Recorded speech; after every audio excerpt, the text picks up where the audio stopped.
Hello बच्चों, let's read this question. This question says that choose the correct statement. तो basically इस question में हमें चार स्टेटमेंट गिवन है और हमें इन चारों में से फाइंड आउट करना है कि कौन सी स्टेटमेंट करेक्ट है। Statement one given is polio, diphtheria and pneumonia can be cured by antibiotics. Statement second given is chikungunya is a bacterial infection. Statement third given is mycobacterium can cause both leprosy and TB. Statement four given is chicken pox has been eradicated from the world.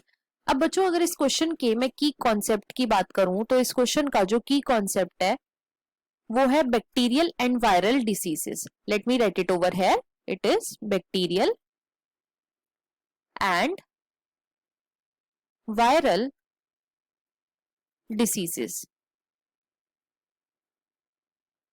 अब हम एक एक करके अपनी statements को check करेंगे। Statement one में हमें गिवन है polio, diphtheria and pneumonia can be cured by antibiotics. तो बच्चों ये स्टेटमेंट हमारी इनकरेक्ट है। क्यों? क्योंकि जो पोलियो है वो क्या है? वो एक वायरल इन्फेक्शन है। It is a viral infection. और जो वायरल इन्फेक्शंस होते हैं उनके लिए एंटीवायरल ड्रग्स होती हैं।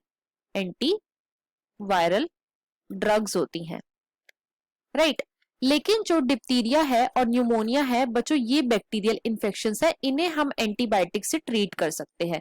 तो यहाँ पे हम पोलियो को एंटीबायोटिक से ट्रीट नहीं कर सकते, इसीलिए जो हमारी फर्स्ट स्टेटमेंट है वो इनकरेक्ट है। सेकंड में हमें गिवन है chikungunya is a bacterial infection. तो बच्चों ये स्टेटमेंट हमारी इनकरेक्ट है। क्यों? क्योंकि जो चिकनगुनिया है ये एक वायरल इन्फेक्शन है। It is a viral infection जो कि कॉज होता है बाय चिकनगुनिया वायरस। तो इसीलिए हमारी सेकंड स्टेटमेंट जो है वो इनकरेक्ट है। थर्ड में हमें गिवन है Mycobacterium can cause both leprosy end TB. ये स्टेटमेंट हमारी बिल्कुल करेक्ट है। क्यों? क्योंकि जो बच्चों लेप्रोसी है या फिर ट्यूबरक्यूलोसिस है उसका कॉजेटिव एजेंट क्या है? तो उसका कॉजेटिव एजेंट है माइकोबैक्टीरियम।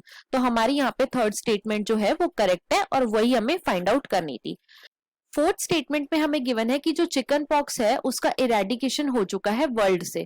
तो बच्चों ये स्टेटमेंट हमारी इनकरेक्ट है। क्यों? क्योंकि जो चिकन पॉक्स है उसका इरेडिकेशन वर्ल्ड के कुछ पार्ट से ही हुआ है, पूरे वर्ल्ड से नहीं हुआ।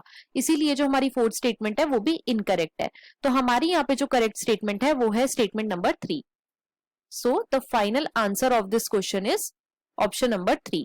I hope you understood it well. Best of luck.